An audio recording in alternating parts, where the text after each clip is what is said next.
자, 개장 초에 말씀을 드리긴 했는데 어제 이제 그러니까 새벽이죠. 새벽 기준에서 미국 증시의 강세 상당히 기분 좋게 마감이 잘 됐습니다만 시간 외에서 스냅의 실적 쇼크가 스냅의 마이너스 30%의 폭락으로 연동이 됐습니다.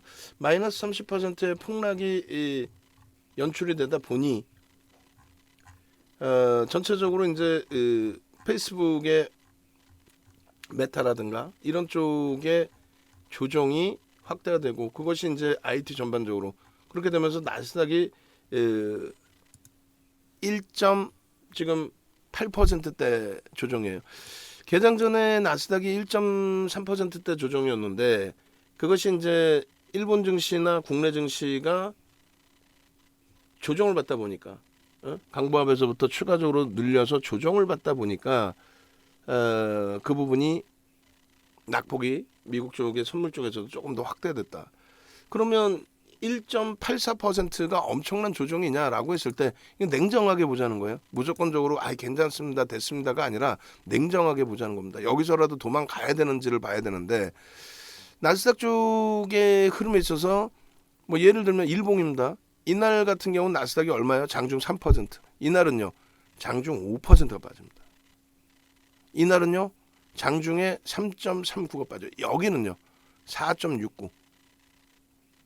무슨 말이냐면은 이 지금 전일 기준의 방송 원고를 좀 보여드리려고 하는데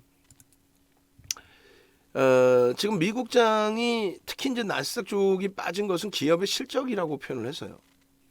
기업의 실적이다. 기업의 실적 때문에 미끄러진 것이다. 그러니까 지금 더 이상 금리 얘기하지 말고 우크라이나 사태 얘기하지 말자. 그것은 이제 이미 다 설명드렸고 끝났다. 끝난 얘기다. 더 이상 뭐 금리가 어쩌네 이런 내용들. 이거 지금 그 업데이트해서 박생지 TV 방송에도 요 시황을 같이 넣어주세요. 여기서부터 2대1 방송 어제 야간에 갖고 나온 그 내용 그대로 어디까지 갖고 가냐면은 여기까지 다 업그레이드 해주세요. 업그레이드 해주셔서 29번까지. 그러니까 이 내용을 차분하게 보시면 다른 거 하나도 없어요. 뭐 금리 지금 1%야.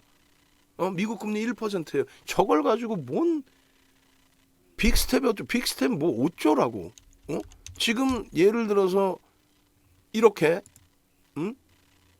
이렇게 해서 급격하게 금리를 올리던 시점 언제예요? 이거 2004년 6월부터 2006년 6월까지 단 한 번도 안 빼고 금리 17번 올린 겁니다. 17번 내리금리를 올린 거하고 작년에 금리를 좀 올려줬으면 한다라고 분명히 윤정부는 얘기했어요. 분명히.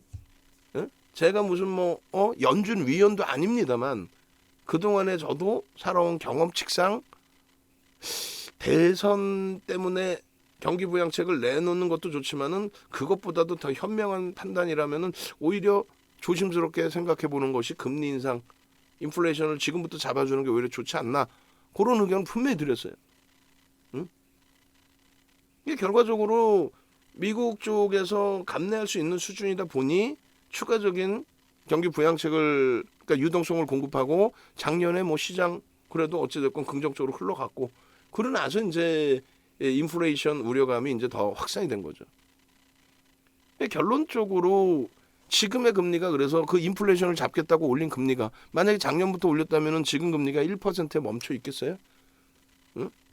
그러면 이럴 때에도 폭등 랠리가 나왔고 이럴 때에도 폭등 랠리가 나왔는데 금리 인상의 속도가 일부 빠르다라고 해서 그게 뭐 앞전의 고점 2.5%를 넘긴 것도 아니고 또 그 앞전의 고점처럼 내리 17번을 25bp씩 17번을 내리 올린 것도 아니고 또 영국처럼 지금 금리를 4번을 올려서 추세적인 금리 인상을 한 것도 아니고 이제 뭐 첫 스타트에서 이제 1%인데 지금 기준에서도 지금의 위치에서도 금리 얘기하는 건 그건 무리수 있는 거 아니에요? 너무하는 거 아니야? 그건 속이는 거지. 속고 사는 거죠. 시장은 강했단 말이에요. 그 당시 기준에 엄청난 강세. 채권도 마찬가지. 채권 금리. 미국 10년 만기 그 채권 금리가 하락을 하는 게 아니라 상승을 합니다.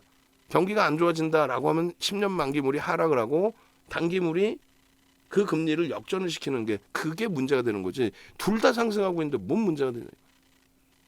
응? 채권 금리도 또 이거는요. 이건 원달러 채권 금리 여기 있고 이건 원달러 환율이잖아요. 저 달러 인덱스. 채권 금리도 아무런 문제가 없다는 거예요, 사실상. 그리고 달러 인덱스 같은 경우는 금리를 올려서 달러 인덱스가 강해요. 그것도 거짓말이라 했잖아요. 제발 좀 정상적인 거 보자. 여기는요. 금리 올렸잖아요. 이때 2018년 말까지. 근데 100에서부터 90까지 내렸어요. 폭락이네 그렇게 따지면. 이것이 경기에 미친 영향은 제한적이에요.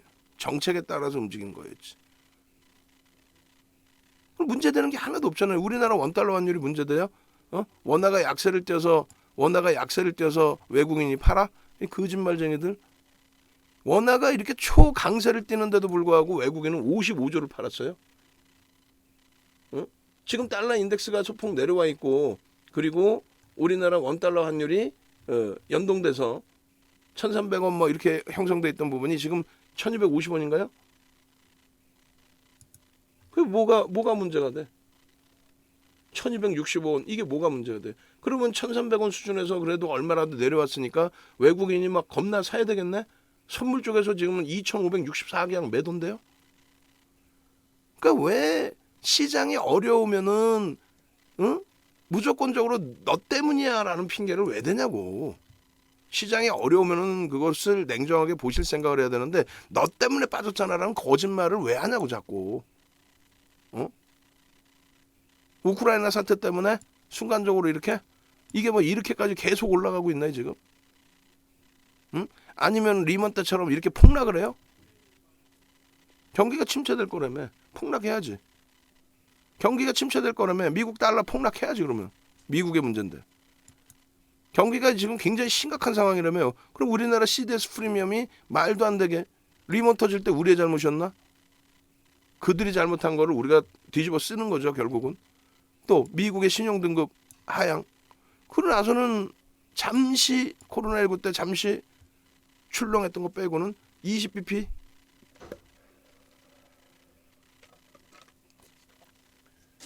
저것도 업그레이드 해주세요. 저것도 페이지 이거하고 수치만 나와 있는 거 CDS 프리미엄 우리 직원분들. 응? 아시겠죠?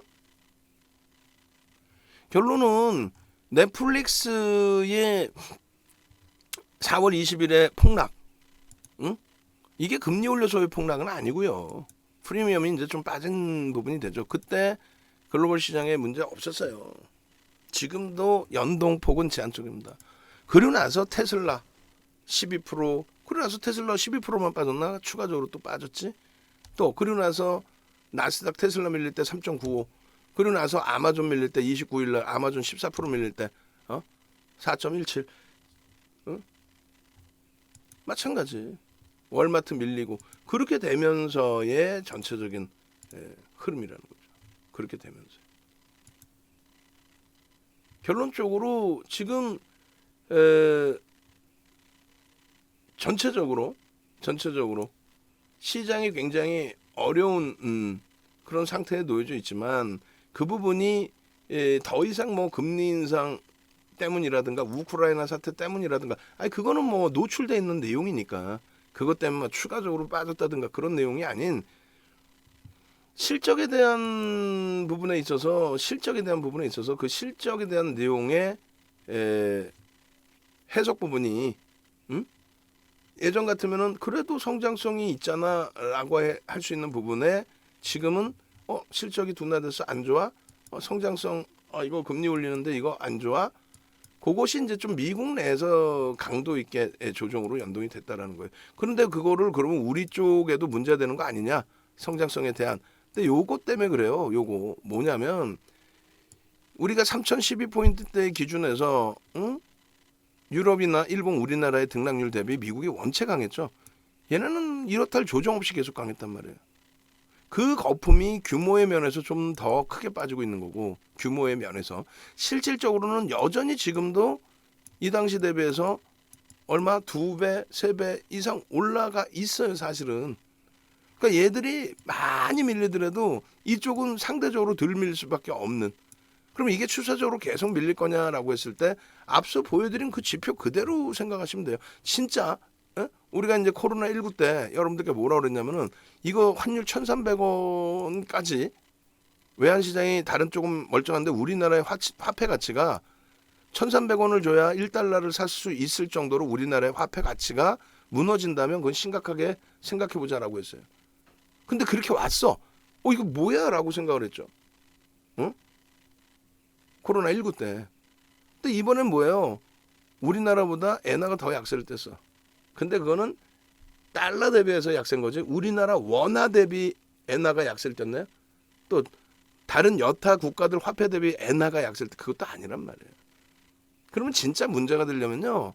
우리나라에 잘못이 있든 없든 이런 식으로 외환 보유고 세계 10위 안에 들어온다고 하는데도 불구하고 외환 보유고 10위면 뭐야? 단기 외채를 다 갚을 돈도 안 되는데.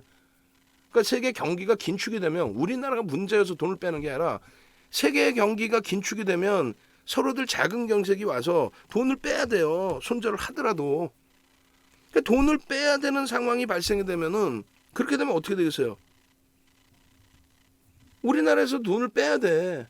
빼는데 걱정이 되는 거야. 야, 한국에 돈 있냐? 왜 안 보이고 세계 10위군 뭐고 그게 뭔 상관이야? 야, 돈 있냐고, 현금 있냐고, 달러 있냐고.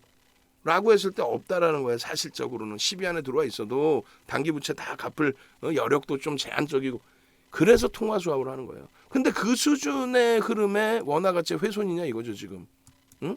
그 수준에 이를 정도로 엔화보다 상대적으로 덜 약세를 띈 부분이고 원자재 가격 아니 지금 뭐 문제가 된다면 야 우크라이나 때문에 올라가 그게 아니라니까 문제가 되면 이렇게 폭락이 와야죠. 글로벌 경기가 침체되면 폭락이 와야죠. 이런 거는 글로벌 경기하고 상관없어요. 결제 통화의 강세 전환 때문에 그래. 달러의 강세 전환 때문에. 응? 이해되세요? 이게 결론적으로 달러 인덱스에 대한 뭐 금리를 올려서 올라간다. 뭐 10년물 국채 금리 대비 2년 3년 단기물이 더 강세를 띈다. 일시적인 거. 또 금리를 가파르고 말도 안 되는 거. 우크라이나 정상적인 거 보세요. 정상적인 거. 응? 정상적인 거 보시면은 결론적으로 미국의 기업들의 실적 둔화 악화 이런 부분 때문에 조정을 받은 부분에 대해서 당연히 기업 실적이 안 좋으면은 전체적인 경기가 안 좋아지는 거니까 우려감이 있죠. 그런데 우크라이나 사태에 연동된 부분에 있어서의 흐름이 3개월 정도의 경기 둔화 흐름으로 연동될 수 있다라는 거는 누구나가 윤정도뿐만 아니라 누구나가 이야기했던 부분입니다. 근데 공포감에 앞서서 그 부분이 시장에서 제대로 평가가 되지 못하고 그냥 공포감 때문에 야 시장 빠졌어요 해요. 근데 지금 결론적으로 말씀드린 것처럼 일본 니케이 지수는 우리보다 변동이 큰 국가입니다. 일본 니케이 지수는 오늘 0.94 빠졌습니다. 근데 우리나라가 1.57이 빠지고 코스닥이 2.10이 빠졌어요.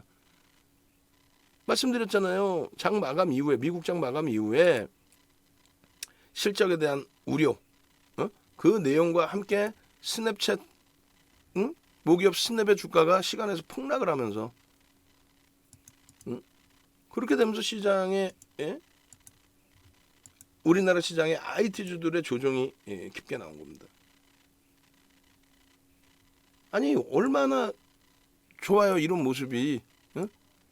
혼내시는 거는 윤정도 혼내시고 야 시장 상황 그렇게 못 봐. 어찌됐건 뭐 좋건 나쁜 다 떠나서 좋다며. 근데 시장 빠졌잖아. 근데 끝도 없어. 오늘부터 이제 문나님 복귀하십니다라고 했는데 이제 문나님도 뭐 주변 뭐 보실 일이 있으신 건지 오늘 조금 조용하신 편이셨고 화요일 날 기준에 끝이 없어요 지금 계속. VIP 방에서 얼마나 속상하시겠어요. 보면은 아롱이님 이렇게 뭐 수익 계좌도 올려주셨지만 중간중간 올리시는 게 뭐냐면 주력주에서 굉장히 힘들어요. 또 DB하이텍 아직 보유 맞죠. 계속 하락 중이어서 또 삼성 엔지니어링 삼성 엔지니어링의 지금 그 부분도 굉장히 지금 손실폭이 크단 말이에요. 종목 하나 가지고 계신 분도 계셔 방 안에서. 분할 매수를 잡아놓고 했어도 비중 부분에 있어서도 그 결론적으로는 예를 들어서 이런 식으로 상승 장악형 맞아요. 아까 이제 올려드렸던 이런 종목군들 PMT 같은 시가총액 1조 이상짜리 종목인데 거래대금은 다소 제한적이에요. 예, 맞습니다. 상승장악형 뜨고 짠. 내 자산이 손실이 나고 있는데도 응? 객관적으로 좀 놓고 보실 수 있는 부분이 있고 주력주에서 손실이 나 있으니까. 응? 그러니까 이런 종목에서 얘도 뭐 결코 나쁘지 않죠. 시가총액 1조 이상이면 그 규모에 맞는 업체의 기준이고 뭐 거품이다 이렇게 볼 수도 없고. 결론적으로 거래 수반되고 장악형 뜨고 그 추세범에서 수익 내시고 또 손실 부분이 많이 있으시지만 단기 종목에서도 교육받고 한번 들여다보자. 이런 기준에서의 흐름도 가져가시는 거고. 결론적으로 서로 위안 잡으시고 나 손절했어요. 나 손실이 좀 있어요. 변동성 종목에서 손실이 있어요. 그런 부분에 대해서는 서로 교육의 기준이니까 위안 잡으시고 제가 말씀도 안 드린 종목군들도 이렇게까지 다 가지고 계시고 매매도 해보시고 비중 조절 잘 하시는 가운데서 그나마 오늘 우리는 한국전력, KB금융 5개의 주력 업종 중에 LG화학 상대적으로 일부 방어를 했고 KB금융 플러스 한국전력 플러스 자동차가 조금 밀렸지만 그나마 위안이 되고 IT에서 초점 박살이 난 거죠. IT에서 끝없이 지금 내리고 내리는데 서로 인사하시고 결론은 힘겨워하시니까 화이팅 하세요. 서로가 위안해 주시고 그리고 이 장세를 이겨나가면 되잖아요. 어떻게 계속 추풍낙엽으로 깨져 내려갈 그런 장세라면 빠지고 나가는 게 옳은데 그렇지 않고 들여다봤더니 오늘의 기준의 흐름이 연속성을 가져갈 수 있는 내용이라기보다는 IT 종목을 많이 갖고 있는 우리 쪽 입장에서 금요일날 사실상 상당히 강했던 부분이 있었죠. 그 부분에 대한 되돌림의 흐름이 좀 과하게 나온 것이 아닌가 이렇게 판단합니다. 펀더멘털 대비해서 월등히 과도한 조정 국면에 놓여져 있기 때문에 펀더멘털 대비, 실적 대비 힘겹지만 자신을 가져보자라고 말씀드리는 거예요.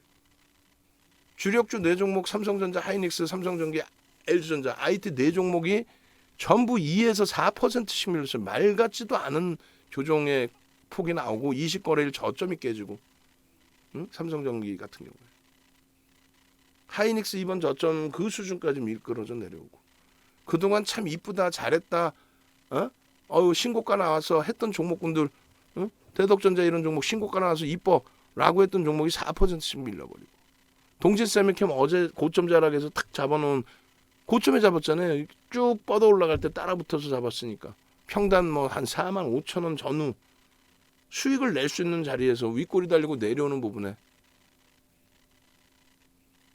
조정받아 버리고 장중 내내 강보합 유지했던 BH 약세로 마감돼 버리고 후성 그 탄력적인 흐름 수급 그 후성이 확 밀려버리고 주성엔지니어링이 말 같지도 않게 10%가 깨져버리고 IT가 완전히 오늘 무덤이 돼버린 거죠. 그나마도 실적이 뒷받침되니까 조금 더 수급 볼 겁니다. 위안을 좀 잡을 수 있는데 만약에 그렇지 못한 펀더멘탈이 뒷받침되지 않은 종목군들이라면 어떻게 될까요? 심각해지죠. 오늘 시가총액 코스닥 1위는 에코프로 BM까지도 3.61%가 밀려버렸습니다. 자체적인 흐름보다는 전체 시장에 연동돼 있는 대형주가 가지고 있는 프리미엄이 아니라 저럴 때는 이제 안 좋은 거죠. 전체 시장에 연동돼 있는 프로그램 수급이라든가 인덱스 쪽의 수급이 출회되면서 밀린 폭이 되니까. 어찌됐건 IT의 고통 부분을 좀 더 수급 보면서 한번 다시 해석을 해보고요. 실적하고. 나머지 이제 LG화학이 상대적으로 오늘 그나마도 좀 방어를 해주고 자동차도 밀리긴 했지만 시장 등락률 수준에서 또 그간의 강세를 그래도 훼손시키지 않는 추세 범위에서 그리고 KB금융과 한국전력의 오늘 시장 대비해서의 강세 부분이 좀 그나마 위안이 되는 흐름의 기준이 됩니다. 업종 기준에서 지금 코스닥 쪽도 지금 1235개가 빠지고요. 코스피가 740개 거의 한 2,000개 종목이 빠진 거예요 오늘. 그러니까 이 종목이 2,000개 빠졌으니까 다 빠져도 된다 이게 아니라 그만큼 이제 시장이 좀 어수선하고 안 좋았는데 특히 이제 시장 대비해서 IT가 굉장히 많이 미끄러진 거예요. 응?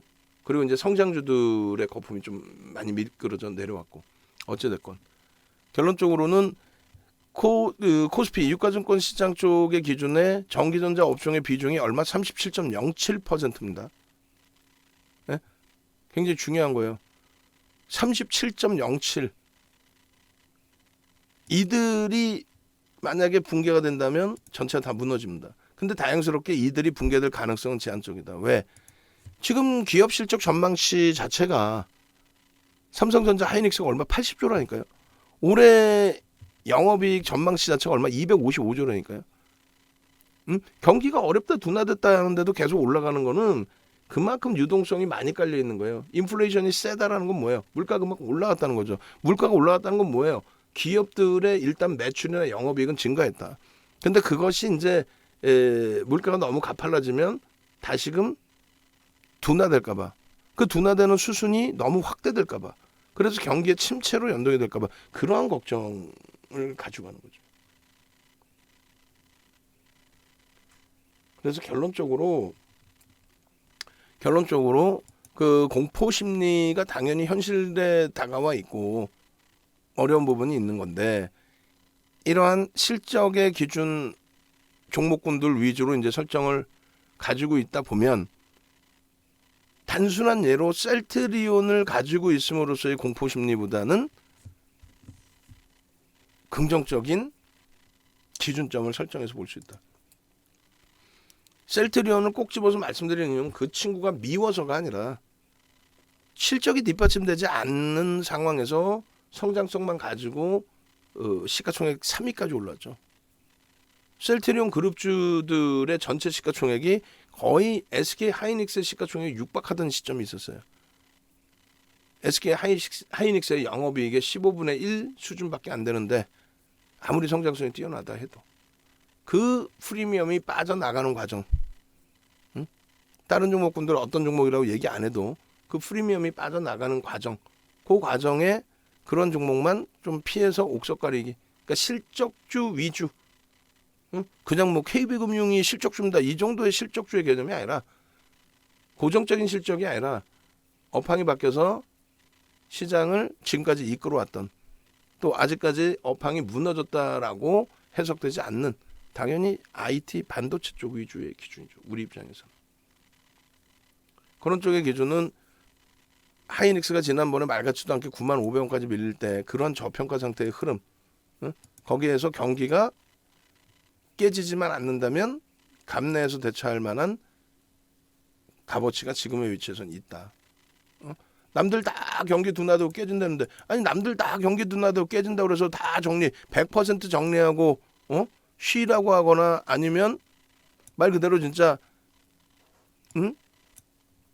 인버스 상품만 가지고 갑시다, 이런 케이스는 거의 없죠. 병행이죠. 또 인버스 상품 사라 그러놓고 또 종목 사라 그러고.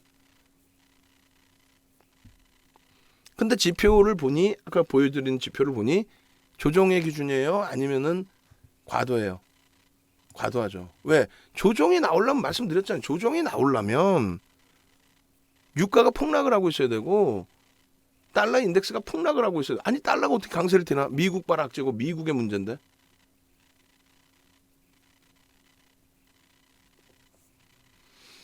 하여간에 보겠습니다. 그래서 오늘 그 기준의 흐름이 굉장히 어렵고 당연히 벅차고 뭐 어떻게 될지 모를 정도로 눈물이 찔끔 나는데, 포트폴리오는 건들지 않습니다. 주력 포트폴리오는. 그러니까 그 건들지 않는 부분은 자꾸 기술적인 부분으로만 접근하려고 하지 마시고 펀더멘털적으로 접근하자예요. 자, 마지막 정리합니다. 펀더멘털적인 부분, 그러니까 경기가 무너질 것이다 라고 하면 전량 정리하십시오. 끝. 정리를 해야 되는 기준은 경기가 진짜 무너질 것이다 라고 판단이 되시면 전체 정리. 저는 그렇지 않다라고 말씀드리는 거고, 근데 여러분들이 옆에서 들어보니 무조건 이건 경기가 무너진 거야, 그럼 전량 정리. 그리고 쉬세요. 그 상황에 뭐 이걸 사고 저걸 사고 뭐 다른 거 사서 대박 내겠다 절대 하지 마십시오. 정리. 끝. 그렇지 않고 이거는 좀 경기 대비해서, 아니 누가 생각해도, 상식적으로 생각해도 중앙은행과 중앙정부가 왜 있어요? 다 죽이려고 있나? 경기 막 둔화되게 만들려고 있나? 금리 막 미국이 막 그냥 급격히 올려서 니들 한번 다 죽어봐라, 아주 힘겹게 살아봐라 이러고 있나? 제대로 인플레이션 잡고 경기도 어떻게든 살려내려고 대처를 하는 거죠. 그러한 관점의 기준이라면 그렇다면은 경기는 바닥 인식이 잡힐 가능성이 높구나. 그렇다면 나는 시장에 유지하겠다. 그런 관점에서 시장이 붕괴되는데 다른 쪽에서 나는 수익을 내겠다가 아니라 시장이 붕괴되는 게 아니라 이게는 좀 과도하다. 그래서 이제는 돌릴 수 있다. 그 과도한 거의 기준은 기업 실적, 또 우리나라의 평균 PBR, PER 이런 부분의 객관적인 데이터, 펀더멘털적인 데이터. 그래서 나는 과도하다라고 생각한다면 그러면 정확히 옥석 가리기를 해서 우량주부터 채워놔야죠. 우량주 잘라서 못 사게. 응? 결론적으로 힘겨운 거는 다들 힘겨워요. 여기서 어떻게 대처할까의 기준인 거고, 그 다음에 가급적이면 종합주가지수 대비해서 방어력을 줘야 되는데 그게 주력주의 변동률이 원체 높게 형성돼 있다 보니까 쉽지 않다라는 거죠. 그래서 이제 뭐 주봉으로 놓고 보시게 될 때 10월부터로 기준을 잡습니다. 0030이면은 11월이고 0036 9월 여기가 10월이죠. 그럼 0035부터 보시면 되겠습니다. 자, 그렇게 해서 이제 그 시장이 한 단계 더 지수가 일단 어찌됐건 이탈됐잖아요. 삼성전자는요. 한 단계 더 이탈됐잖아요. 삼성전자는 이 수급으로 놓고 볼게요. 수급으로 놓고 보고 이 상태에서 삼성전자에 그러면요. 한번 다 잘라서 봅시다 오늘. 요 위치에요. 그럼 지수 대비해서 일단은 어찌됐건 이번 바닥 지수 대비해서는 그나마도 방어되고 있다. 그러니까 뭐 방어되고 있으니까 괜찮다가 아니라 시장 대비해서의 흐름을 뭐 일단은 긍정적인 범위에서 해석을 하자. 기술적으로 볼까요? 판더멘털적인 부분은 다 알고 있으니까 기술적으로만. 그럼 이렇게 해서 거래량, 소너 모멘텀 차트, 이동평균선의 기울기, 그리고 이동평균선의 기준점의 기울기는 10MA. 이렇게 해서 한번 보겠습니다. 그렇게 해서 10MA의 기준에 이동평균선은 하향이지만 벌써 이미 매직 시그널은 매수의 기준이 잡힌다. 왜요? 바닥을 잡고 움직임을 주고 있기 때문에. 그래서 그 부분에 대해서 바닥의 인식이 잡히는 구간에 대해서 어떻게 돼요? 바닥의 인식의 구간이 잡힌다. 거기서 횡보를 하고 있다. 그렇게 된다면 기울기는 조금만 움직여도 위로 상향이 된다. 24일이죠. 굉장히 좀 뭐 어려운 위치에 놓여져 있고 힘겨운 위치에 놓여져 있더라도 긍정적으로 좀 해석을 하고 대처를 하시기 바랍니다. 이건 뭐예요? 삼성전자. 오늘 그 어지간한 주력주들 다 캡처를 할 겁니다. 다 올려드려야 되니까 같이 다 보세요. 뭐 시간이 없으신 분들은 나중에 다시 녹화 방송 보시고. 그리고 하이닉스 기준에서도 일단은 뭐 말 같지도 않은 비교지만은 지난 10월 저점 대비해서 어떻게 됐습니까? 시장 지수가 지난 10월 저점 대비 왕창 무너져 있는데 일단은 그 흐름을 이탈시키지 않아요. 왜? 펀더멘털적으로 굉장히 크게 실적이 개선되어 있기 때문에 펀더멘털적으로 바닥에 놓여져 있을 때 펀더멘털이나 지금 위치, 최저 바닥이 아니더라도 지금의 위치에 놓여져 있을 때 펀더멘털이 똑같다. 그러니까 즉 95,500원을 찍을 때의 PER 수준이 6배, 그리고 PBR 수준이 1.1배 미만. 지금의 기준은요 똑같은 비슷한 위치란 말이에요. 그러니까 주가가 제한적으로 눌려 있는 거예요. 시장 지수는요 어찌됐건 종가선 차트에 시장 지수는 더 무너져 있는 상황에서 그나마 우리 반도체가 좀 그나마도 방어되고 하이닉스가 그나마 방어됐다 일부라도 라고 한다면 삼성전기 저점이 같이 깨졌어요. 뭐 10월로 비교하면은 그나마 방어가 된 거예요. 그죠? 10월에 시장 지수 대비해서로 따지면. 근데 지금의 기준으로 봐야죠. 올해 뭐 1월 이후에 그럼 저점을 낮춘 시점에 같이 낮춰줬단 말이에요. 그나마도 저 정도면 또 낮다니까. 주력주 IT 4종목 중에 LG전자는 어떻게 할 거냐는 거죠. LG전자는. 시장 바닥 대비해서 밀리긴 했는데 등락률이 더 크단 말이에요 지금. 등락률이. 이번에 그나마도 좀 하방을 잡은 것 같습니다. 그래서 어제 기준에서 이제 조심스럽게 여기서부터는 다시 가격 메리스로 좀 들여다 봅시다라고 했는데 오늘 또 미끄러졌어요.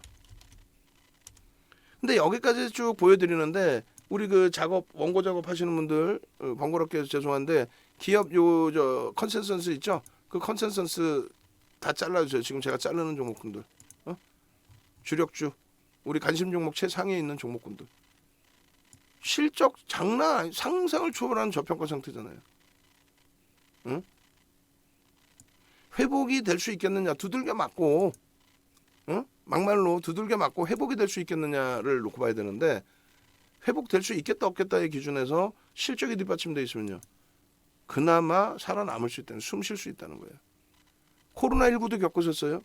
응? 가장 최근에 살아남았고 거기서 엄청난 수익 범위를 확보해서 가지고 올 수 있었고, 응?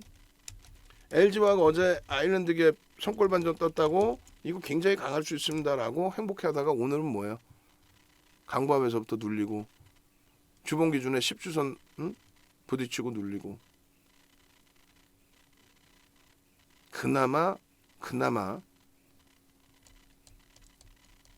LG이노텍, LG이노텍 그나마 시장 대비해서 그나마 멀리서 보니 그나마도 방어를 했구나. 그게 심리적인 면이면 아무 의미 없어요. 오늘 뭐 강세를 띈 심리적인 종목도 많잖아요. 근데 이게 뭐예요? 결론은 심리 면이 아니라 실적에 대한 면에서의 기준이죠. DB하이텍도 그동안 잘 뭐 수급도 좋고 끝내줬다 했더니 오늘 그냥 장대음봉으로 꽝 하고 떨어졌어요. 꽝 하고. 그런데 마찬가지로 수급 범위는 제한적이고 실적은요 상상을 초월하죠. 상상을. 그러니까 이런 종목에서 기회를 잡자라는 거예요. 이런 종목에서 기회를 잡자. 응? 지금 이 장에 뭐 오늘 장중에 오후장에도 이렇게 같이 들여다보고 또 방 안에 계신 여러분들 선배분들 기준에서 뭐 맥스트는 안 봐요? 가온칩스는 뭐 어제 안 보셨어? 또 오늘 라이브 방송에서 장중에 유일 로보틱스 상한가 같죠? 뭐 그런 걸 안 보냐고. 다 보지만 그 종목군들을 가져간다면 뭐 얼마나 가져가실 수 있겠어요? 후성입니다. 조심스럽게 오후장에 편입의 기준을 설정해 드렸는데 조금 더 빠졌어요. 그죠? 편입의 기준 설정 대비해서 한 1% 조금 더 빠졌어요. 300원 더 빠졌으니까 300 얼마. 후성 수급 어때요? 그나마 수급. 주성 엔지니어링이 70만 주면은 거의 뭐 2% 가까워요. 1.5%? 어마어마하게 물량을 떠넘겼는데 뭐 손바뀜도 아니고 거의 뭐 일방향성인 그 기준으로 잡힌 부분도 있어요. 그런데 저가 물량이 나갔다라고 친다면 나중에 들어온 고가 물량에 있어서는 엄청난 손실 범위가 되죠. 엄청난 손실 범위. 앞전에 그 1차적으로 눌림 나왔을 때 지지라인 그 구간에 놓여져 있고 지수도 뭐 거기 기준점의 흐름 뭐 이렇게 놓여져 있는데 일단 주성 엔지니어링에 대해서도 실적의 기준을 먼저 설정하고 나머지 부분을 보겠습니다. 수급 범위 나중에 또 한 번 더 확인할 거고. 그 전체 그 IT 쪽을 봤더니 한 가지는 뭐예요? 어디서 샀느냐에 따라서 달라지지만, 나는 고점에 샀어. 그러면 손실률은 뭐 지금 최고점 대비 27%인데 어디서 샀느냐에 따라서 많이 달라지지만 결론적으로 기본적인 펀더멘탈이 뒷받침돼 있는 종목의 기준이라면 고점 대비 또 전체 추세 대비해서는 그렇게 심각한 건 아닌데 나는 고점에 잡았지만 그렇게 심각한 건 아닌데 시장의 영향 때문에 좀 버거운 부분이 있다. 그렇다면은 이거를 어떻게 해요? 이겨내 볼 생각도 해야죠. 응? 지금 보시니까 그냥 그냥 뭐 막연하게 아유 뭐 시장 빠졌으니까 갖고 갑시다가 아니라 내가 어느 가격에 샀든 이 종목군들의 전체 추이는 어때요? 응? 내가 대덕전자를 어느 가격에 샀든 신고가 찍고 눌리면 남들이 보면은 와 부럽습니다 할 수도 있어. 남들이 보면 이거 안 부럽겠어요? 이 추세인데 다른 분들 종목은 뭐 초전 박살일 수도 있는데 그나마 IT 이 중형주급 이 종목군들의 흐름은 이런 식이라도 자체적인 추세 흐름에 강했다라는 부분에서라도 해석이 되고 대처가 되잖아요. 통진세미캠 마찬가지. 우리가 어제 높게 잡은 거예요. 윤정두가 어제 높게 잡아드린 거예요. 그럼 윤정두가 혼나야 되는 거고 동진세미캠도 뭐 떼치 해야지. 근데 어제 종가도 전거래일 대비해서 강세로 일단 마감을 시켜놨고요. 그리고 손바뀜이 일부 있었다면 오늘 일단 손바뀜 속에 누적 수급은 긍정적으로. 그러니까 시가총액 다 조 단위 이상, 뭐 BH 빼고는 다 조 단위 이상 2조 이런 종목인데 또 누적 수급 단계적으로 나쁘지 않고 그 실적에 대한 해석 부분 나쁘지 않고 뭐 저평가라고 이야기하기는 좀 검증을 더 받아야 되는 종목도 있습니다만 충분히 IT 오늘 추전 박살 났어요. 그렇지만 충분히 자신감 가지고 들여다볼 수 있겠다. 마지막으로 이제 주력주 LG화학, 현대차, 기아, KB금융, 한국전력까지만 캡처를 할 거예요. 무지 많죠 이게. 나머지도 더 할까요? 이왕 하는 거? 그럼 더 하죠 뭐. 쭉 남아있는 종목 다 해야죠 뭐. 응? 결론적으로 LG화학의 기준에 이 흐름. 수급의 이동평균선의 추이 부분은 어떻게 돼서 매수 사인으로 나와버려요. 바닥에서 횡보 기준이기 때문에 그렇습니다. LG화학. 응? LG화학. 응? 잘라놓은 거 들어가 있나요? LG화학. 그리고요. 그나마 LG화학은 좀 방어를 잘 해준 거죠. 현대차. 땡큐 하잖아요. 농담이 아니라. 안 땡큐해? 지금 이 장에? 바닥에서 올라온 업종 종목군이 시가총액 10위 안에서 몇 종목이나 있겠어요 지금. 현대차. 현대차보다도 기아의 변동률이 조금 더 높아져 있는 그런 상황이죠. 기아. 여기서 고점에서 뭐 차익 실현하고 다시 편입하겠다. 그것도 뭐 상관은 없습니다만 차익 실현하고 현금으로 유지하실 수 있는 자신이 어느 정도 이제 기준으로 설정될 수 있느냐, 그걸 심사숙고 해보셔야죠. KB금융 6만 원 이하에서는 편입 기준 설정을 잡으셔야 된다고 말씀드렸고요. 지금도 마찬가지고요. 여전히 6만 원 이하고요. 다 자릅시다. 우리 주력주 뭐 몇 개 안 남았는데. 다 잘라서 하나하나 보시자는 거예요.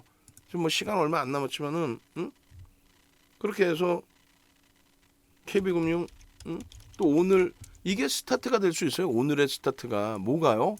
한국전력. 뭐 뜬금없이 왜 샀겠어? 괜히 왜? 그냥 원전 막연하게 원전 이거야? 이번 주에 무조건적으로 한국전력은 더 강력하게 말씀드릴 겁니다. 왜요? 앞전의 흐름처럼 또 실패가 되더라도 매수 신호가 나와 있잖아요. 꺾여서 크로스의 영선을 돌파했어요. 상승 잉태형의 거래가 안 실렸기 때문에 상승 잉태형에 대한 그 부분에 대해서 신뢰도를 가져갈 수 없다. 그런데 잉태 확인형의 거래가 실려 있다. 수목금이 남아 있으면 주봉상의 거래는 무조건 터진다. 터지잖아요, 주봉상에. 거기에 거래가 실린다는 건 양봉의 가능성이 높죠. 그렇게 되면 상승 잉태 확인형이 떠주고 그러고 나서 25,000원 돌파를 해줘야죠. 근데 굉장히 좁은 공간이죠. 솔직히 해서 25,000원 해봐야 몇 프로야. 다른 데서 초전 박살 나고. 그런데 저게 스타트가 될 수 있다. 그 스타트 범위는 수급에서 놓고 짧게 잘라치는 게 아니라 거래가 터진다는 거는 얘는 비이성적인 고빈도 거래 매수매도가 아닌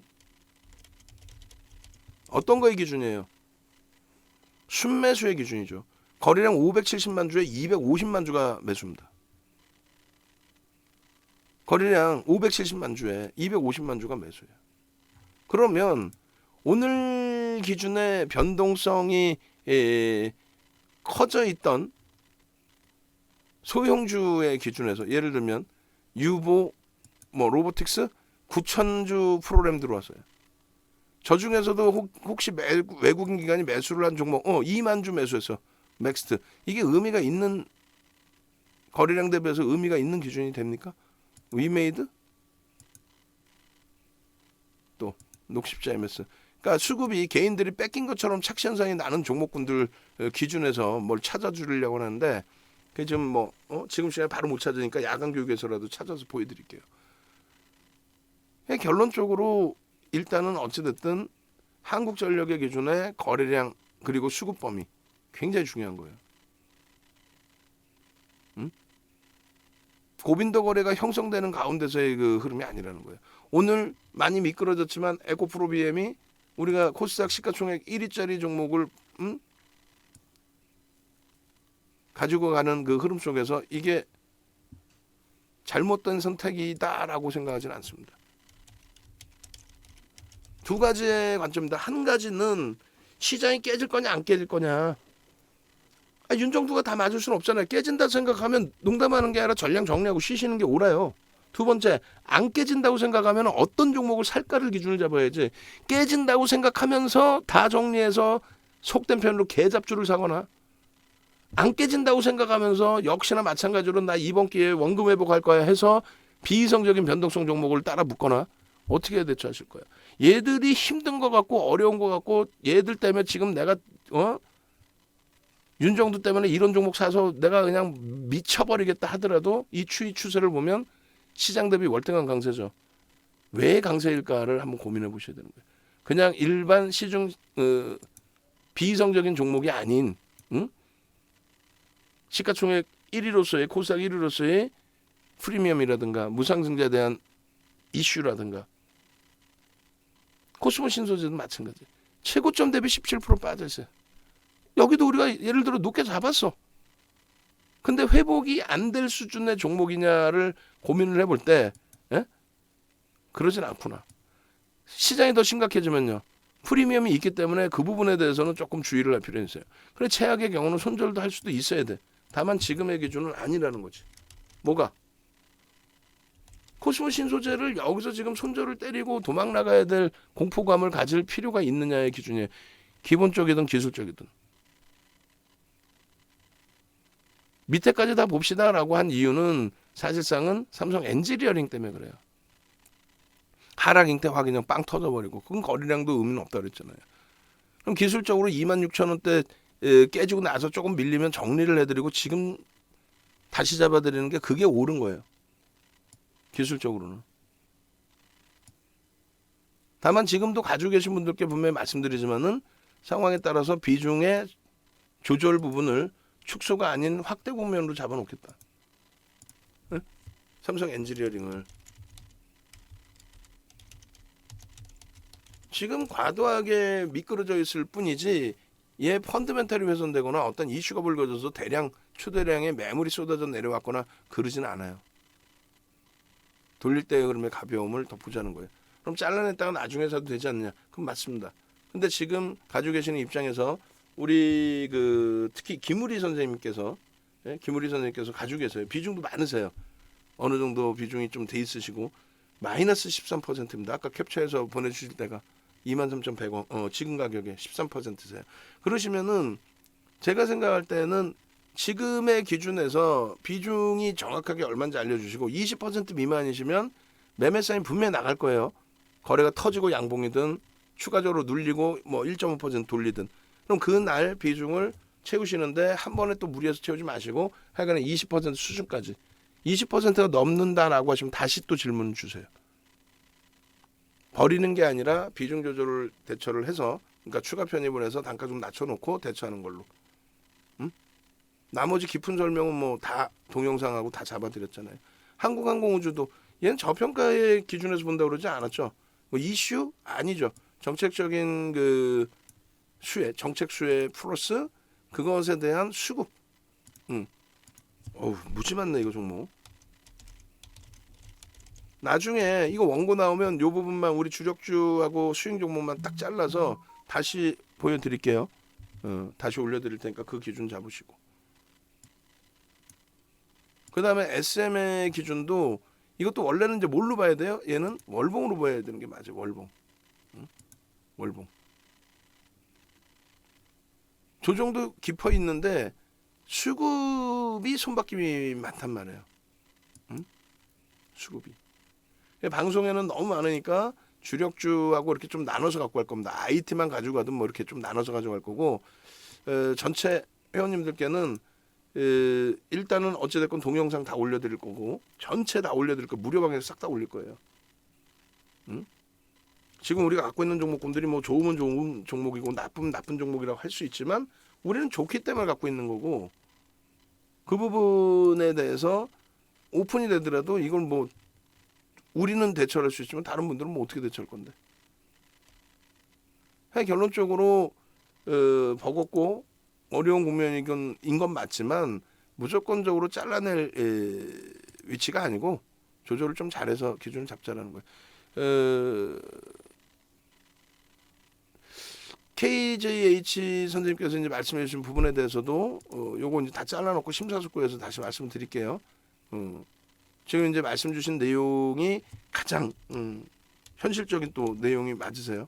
그래서 그 부분도 지금 질문 주신 내용이 예를 들어서 이제 삼성전기 같은 경우에 그리고 나머지는 안 자를게요. 아모레퍼시픽하고 한신기계 자를까요? 일단은 일단 그럼 뭐 자르죠. 잘라놓고 설명을 하죠.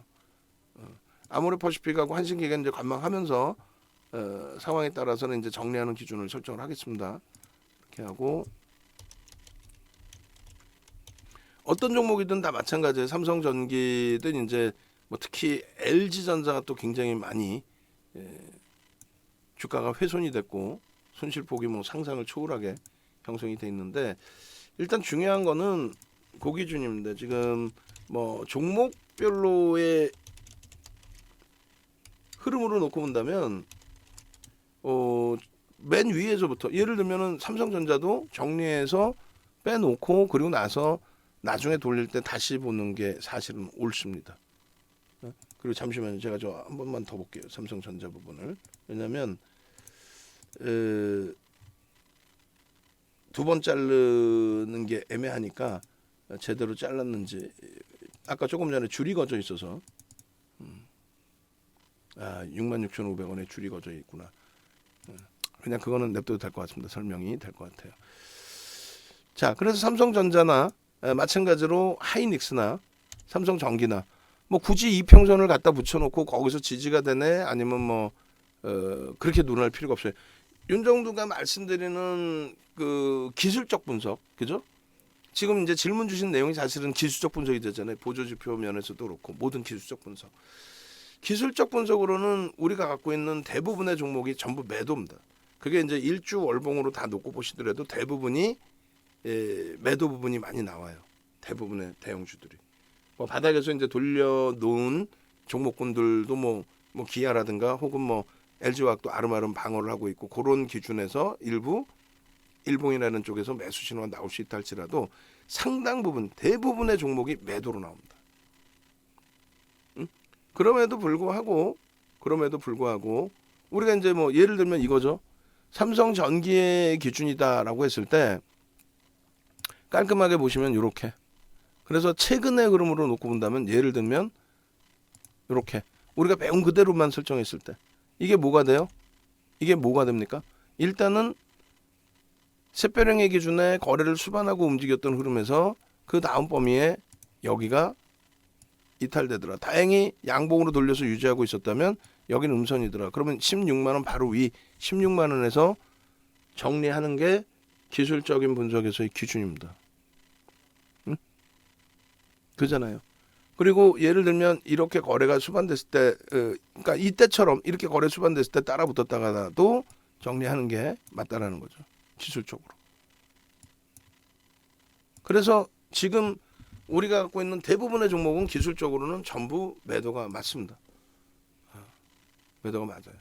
그래서 여러분들께서 이제 지금 질문 주신 것처럼 KJH님께서 말씀해 주신 것처럼 얘를 정리하고 좀 현금으로 갖고 있다가 다시 사는 게 옳지 않겠느냐. 옳습니다. 옳아요. 삼성전기를 다시 살 수 있는 구간은 예를 들면 이걸 굉장히 오랜 기간 갖고 왔다 그랬잖아요. 가지고 가시죠. 근데 가지고 왔을 때 다시 살 수 있는 구간은 요 자락이었고, 뭐 예를 들면 요 자락이었어요. 그럼 요런 데서만 딱 들어가고 밀려 내려올 때에는 음봉으로 내려올 때 뭐 캔들 패턴을 잡든 이동평균선의 보조지표의 기울기를 잡든 거래가 둔화되면서의 음봉, 뭐 캔들의 패턴이 아니더라도 음봉 또 윗꼬리의 기준을 잡든. 그리고 단 한 번도 매수 사인이 사실 안 나와요. 안 나옵니다. 지금도 매수 사인이 안 나와요. 그럼 정리하시고 나서 어찌 보면 굉장히 오랜 기간 동안에 매매를 못 하시는 경우도 있을 수 있어요. 그래도 기술적으로는 매도가 맞습니다. 지금 기준은. 그렇게 된다면 이제 KJH 선생님 같으신 경우에도 장중에 매매가 좀 원활하시고 장중에 이렇게 들여다보시는 부분도 충분히 있으세요. 중간중간 뵈면 이제 장중에 질문도 주고 다른 분들도 마찬가지죠. 그렇게 해서 내가 진짜 원활하게 대처가 되겠다 하시면은, 그러니까 저한테 이제 질문 주실 때 보통 LG전자 팔아서 하이닉스 살까요? 삼성전기 팔아서 뭐 삼성전자 살까요? 그때는 무조건 전부 노라고 대답을 합니다. 왜? 문의를 주셨다는 것은 당연히 저를 믿고 의지를 하는 부분인데, 문의를 주셨다는 것은 이제 혼자 결정하기가 어려우시다는 거잖아요. 그죠? 그러신 경우라면은 그럼 전체 전략대로 쫓아오시는 것이. 기술적으로는 매도의 기준이 맞지만 펀더멘털적으로는 편입을 유지하고 가져가는 것도 맞다라는 거예요. 저평가 상태이니 기술적인 부분은 매수 매도의 보조 지표로 우리가 활용을 하는 거고, 기준점을 잡기 위한 실적 대비해서나 성장성 대비해서나 저평가 상태가 맞다. 그럼 나는 편안하게 기술적으로 움직이는 게 아니라 편안하게 편입을 해서 가지고 가겠다. 그런 경우에는 포트폴리오 구성을 할 때 결코 나쁘지 않다. 그러니까 기본적으로 대처를 할 거냐, 기술적으로 대처할 거냐. 그럼 기술적으로 난 대처할 거야 하고 이제 하시면은 그럼 우리 주력주가 상당 부분이 현금화가 돼요. 상당 부분이 현금화가 된 이후에 대신에 그 현금은 절대 다른 데 쓰지 않고, 왜? 다른 데 안 쓴다는 거는 이 종목군들이, 예를 들면 IT 종목군들이 실적이 뒷받침된다는 건 알고 계시기 때문에 그럼 언제든지 현금화를 해서 갖고 계시다가 편입 신호가 나오면 그 가격이 어느 가격에서든 따라 붙어 주셔야 돼요. 그러면 예를 들면 일봉으로 대처해서 따라 붙는 경우에 흐름이 발생된다라고 한다면 대형주도 마찬가지입니다. 대형주도 거래가 터지고 양봉이 나온 이후에 다시 꺾여버리는 그 흐름까지도 발생이 돼요. 그러니까 이런 게 원활하게 매매가 되시는 분들, 원활하게 매매가 되셔서 차익 실현하시고 진짜 뭐 한 달 동안 또 이 현금 그대로 갖고 있는 거야. 왜 갖고 있어야 되냐면, 예를 들면 오늘은 다 같이 무너졌죠. 응? 오늘은 다 같이 무너졌단 말이야. 내일 만약에 시장이 야 이거 뭐 별거 아니었는데 왜 이랬어? 야 미국장 뭐 1.97% 밀려 있지만 야 유럽 보니까 우리보다 덜 빠지는데? 유럽 멀쩡해. 지금 유럽 뭐 1.11뿐이 안 빠지고 FTSE 영국은 0.83뿐이 안 빠지고, 에이 우리만 괜히 1.57% 밀렸네? 라고 해서 오늘 과도하게 밀린 IT가 세게 반등을 하는데 갭 상승 이후에 세게 나온다. 그러면 사줘야 되는데 현금이 혹시라도 다른 쪽에 가 있거나 다른 종목을 편입해 있거나 그러면 안 된다는 거죠. 그럼 예를 드는 거예요. 이때 편입을 해서 고점에서 한번 잘라냈다면, 그렇다면은 얘의 기준에서는 꼭 얘가 아니더라도 뭐 삼성전기, LG전자 두 개의 한 묶음을, 아니면 IT 주력주 하이닉스, 삼성전자를 묶어서 놓고 보시는 기준에서는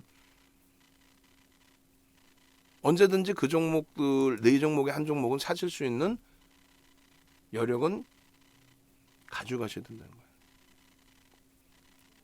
매일매일로 잡아주면 안 되나요 하실 때는 전체 매매 사인의 기준에서는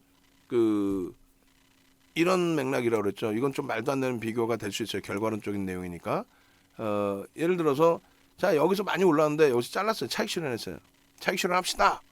근데 어떤 분들은 여기서 사셨을 수도 있고, 차익 실현합시다. 왜요? 차익 실현했다가 이렇게 밀려내려면 다시 살려고요. 뭐 여기서 팔아서 여기서 다시 살 거예요? 그러면은 내 회의 때문에 못 살 수도 있는데 그럼 냅두면 더 가나요? 갈 수 있는 종목인가요? 라고 했을 때 소형주 잡수의 기준이 아니기 때문에 펀더멘탈상으로 갈 수 있겠습니다. 아니 그러면 가지고 갈게요. 이런 분들이 대부분이 뭐 6, 70% 정도 되세요. 그러니까 전체 시장이 사실상 전체 시장이 이렇게 우상향할 때는요. 그러니까 뭐 삼성전기도 이제 뭐 예전 거부터 월봉상으로 지수하고 비교해서 놓고 보시면 예를 들어서 자 전체 시장이 2016년부터 움직임이 나왔거든요. 사실 이렇게 시장 뭐 꺾여지기 그 이전에 뭐 예를 든다면 그렇게 해서 시장 전체적으로 올라갈 때 조금 전에 맥락처럼 단기적으로 뭐 잘라내서 그 돈 꼭 갖고 있다가 이거 꼭 다음에 뭐 3주 후에 또 사야 됩니다. 저 때는 시장도 강했잖아요. 못 견뎌 다른 종목을 산다니까요. 그러니까 시장이 전체적으로 밀리면 시장이 전체적으로 뭐 지금처럼 지수가 밀리면 사실 대형주는 대부분 다 빠져요. 그러니까 어느 게 조금 덜 빠지냐의 차이이고 오를 때 어느 게 조금 더 강하게 오를 것이냐의 차이인데 예? 가장 중요한 거는 시장 대비 이제 그래서 강세를 띠는 종목이겠죠. 덜 빠지고 더 오를 수 있는. 그럼 그것은 이제 실적이 뒷받침된 성장주의 기준이라는 건데 예? 일시적으로 뭐 혹은 그 일시적이라는 게 1주가 될 수 있고 2주가 될 수 있고 한 달이 될 수도 있고 근데 그 기간 동안에 주력주를 정리를 해서 지금 당장 변동이 센 종목 뭐 HLB는 뭐 시가총액 5위 아니에요? 아 4위? 코스닥에? 그렇게 따지면 시가총액 4위 HLB를 들어갈 수도 있는 거지. 근데 그쪽 종목군들은 어때요? 감내하기 어렵죠. 그럼 비슷한 수준의 IT 격의 수준의 종목군이라고 한다면 뭐 어떤 쪽? 뭐 다른 쪽도 있겠죠. 뭐 조선주도 있을 수 있고 뭐 철강도 있을 수 있고 뭐 여러 가지. 그럼 그들의 실적이 IT를 능가할 수 있느냐? 라고 했을 때 제한적이라는 거예요. 그래서 결론은 기술적인 부분에 있어서는 어떤 업종, 어떤 종목군이든 대부분이 지금 매도의 자리로 나와요. 기술적으로는. 근데 우리가 기술적으로 그 시장을 전체적으로 대처를 하느냐 아니면은 그게 아니라 기본적인 분석. 그러니까 경기가 지금 긍정적이냐? 시장이 지금 이게 망한 거냐? 아니면 뭐 시장 지수의 흐름이 뭐 살아날 수 있는 거냐?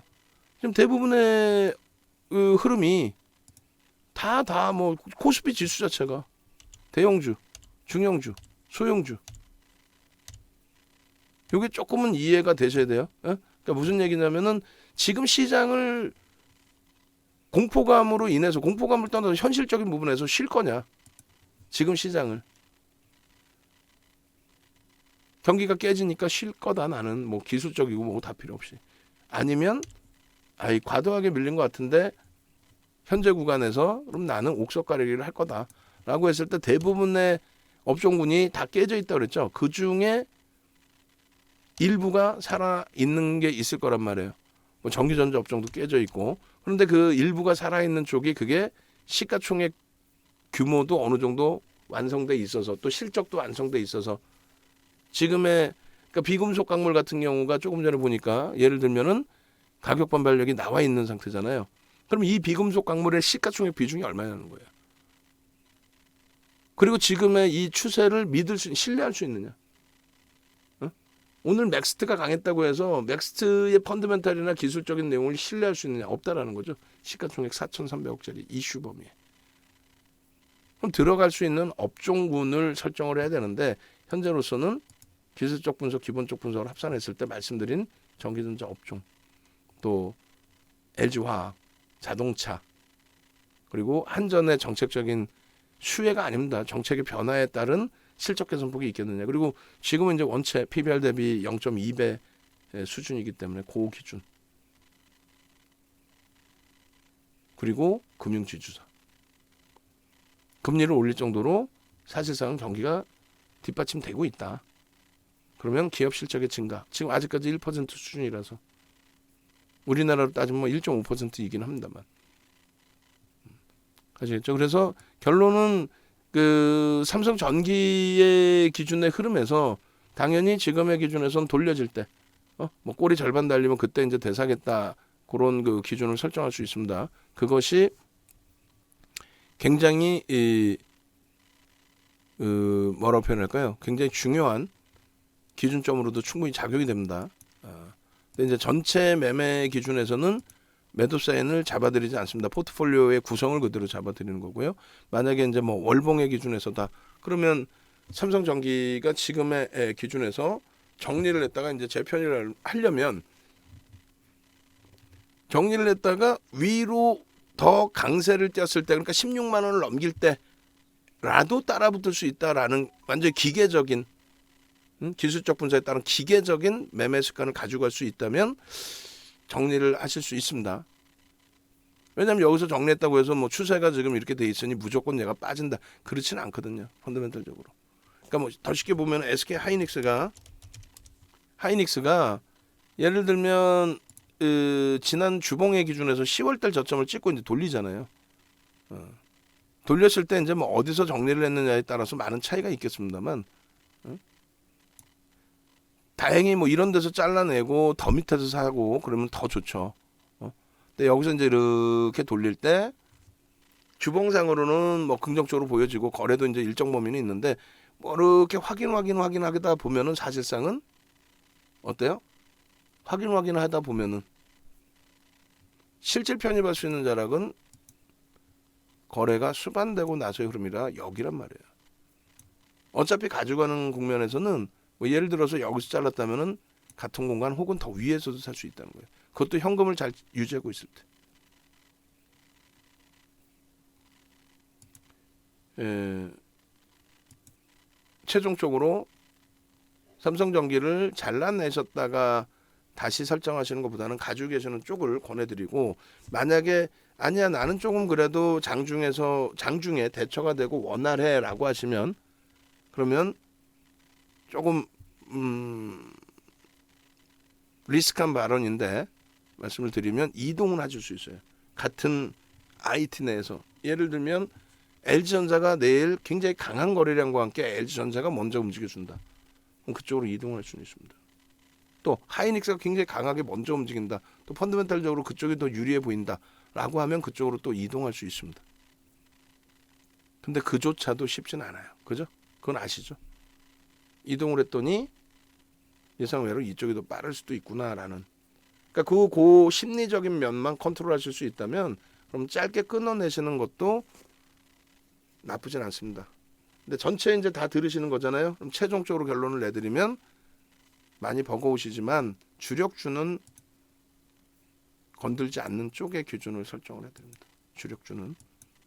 그리고 최악의 상태에 움직이셔야 되는 상황이라면 제가 최악의 상태에서는 압축을 해드리겠습니다. 똑같은 IT 네 종목에서라도 다 정리하고 뭐 하이닉스로 갑시다. 다 정리하고 뭐 어느 걸로 갑시다. 그때 명분을 명확히 잡아서 힘드시더라도 유지 하시고 그리고 중간중간에 다시 물어보세요. 어떻게 물어보시냐면 그때는 삼성전기의 이제 비중 그리고 전체 포트를 한번 더 주세요. 예전에도 한번 주셨는데 전체 포트를 주시면 그 포트 비중 내에서의 그 비중 보고 꼭 옮겨야 되면 옮기는 거, 꼭 정리해야 되면 정리하는 거 여러 가지 기준 잡아서 대처를 해드리겠습니다. 아시겠죠? 그렇게 해서 일단은 마무리를 해드릴게요. 예. 그래서 뭐 어찌 보면 뺑뺑 돌아서 제자리는 주력주는 건드리지 말자의 기준인 거고 오늘의 IT 쪽에 좀 강한 강하게 오버슈팅이 아니라 강하게 좀 과도하게 조정을 준 부분에 대해서는 빠르게 회복될 수 있기를 한번 기대를 해보고요. 유럽 쪽이 생각만큼 나쁘지 않아요. 독일도 0.92, 90, 영국이 0.80, 프랑스 까크가 1.02, 니케이가 끝난 게 0.94. 미국 선물이 이제 얼마든 돌려줄 수 있고 그렇게 된다면 금요일의 흐름처럼 IT에서의 또 탄력 반등도 예측해 볼 수 있을 것도 같습니다. 오늘은 많이 힘드신 상황인데 버거우시더라도 정리해 두시고 야간 교육 함께 들으시고 그렇게 대처를 하시면 되겠습니다.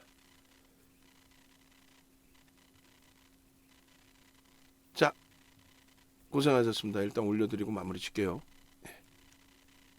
네이버에서 윤정두 검색해서 오십시오. 좀 뭐 다시 이제 정의원님들 그 설정 범위 잡아드릴 텐데 오늘 IT에서는 이제 뭐 하이닉스하고 DB하이텍에 문자가 나갔고 그 다음에 LG화학이 조금 더 눌려버렸어요. 아쉽게. 그 다음에 기아 그리고 KB금융 반등 잘 주고 있고 삼성 엔지니어링 또 한국항공우주는 이제 탄력이 더 강화되고 있습니다. 아모리퍼시픽 뭐 추가 편입 잘 한 것 같고 결론적으로 주력 종목에서 그나마 조금 편안함을 가져갈 수 있기 때문에 그나마도 지금 시장 상황에 지금 공포감 아니에요? 옆에 밖에만 나가면 다 때려 팔으라고 그러지 않아요? 밖에만 나가면 이게 난리 났다 그러지 않아요? 밖에만 나가면 빅스텝 어쩌고 저쩌고 그래놓고 밖에만 나가면 그 빅스텝 관련돼서 금리 급격한 인상을 시키고 있으니 그거 관련돼서 말 같지도 않은 종목군들 또 사라 그러잖아요. 근데 실적은요 어디서 다 나와요? 아이트에서 다 나오죠. 미국장의 조정이 뭐 문제가 있어 조정 나왔나? 어제 나스닥의 폭락도 뭐 때문에 폭락이에요? 리비안에 대한 포드의 지분 매각 또 그에 연동된 테슬라의 폭락 그러다 보니까 연쇄적인 반응. 유럽은요 폭등. 유럽은 급등. 제발 좀 시장 상황 제대로 보고 대처하자. 응? 그리고 연장하셔야 될 분들 미리미리 연장하시고 가격 월요일날 올립니다. 왜 올리냐면은 지금 우리가 서울경제TV, 이데일리TV, 팍스민규TV 나가죠. 그 다음에 내일 미팅이 하나 잡혀요. 경제TV 한 군데를 더 나가요. 그리고 지상파를 하나 나갑니다. OBS 경인방송을 나갑니다. 근데 지금은 이제 윤정두가 방송 시간을 확 줄여놨는데 23일부터 23일부터는 어떻게 돼요? 하루에 데일리 2시간 이상을 하고 하루에 데일리 2시간 이상 3시간 정도를 해요. 데일리를. 경인방송 윤정두가 다 해야 될 거 아니야. 30분짜리. 그럼 팍승효TV 아침 7시 8시 방송 윤정두가 다 해야 될 거 아니에요. 그 다음에 이데일리 방송 일부. 그 다음 서경 주말 종목상담 프로. 그 다음에 내일 미팅하는 프로 1시간 이상을 윤정두가 해달라고 그럴 거 아니에요. 윤정두 이제 죽었어. 큰일 났어. 하루에 3시간 이상 방송을 하면은 하루에 DB가 몇 분씩 들어올까? 한 200~300분씩 들어오겠죠. 미어 터지겠죠. 이제 또. 시장은 바닥이고 윤정두가 볼 때는 이제부터 본격 랠리고 이 여기가 바닥이에요. 이제는. 지수 조금 흔들려봐야 아무 의미 없어요. 주력주에서 이제 제대로 그 수익 뽑아내야 될 위치란 말이지. 같이 가셔야죠. 요거 이벤트 5명에 이제 마무리 짓고 예전처럼 정상화합니다. 1개월로 바꿀 거예요.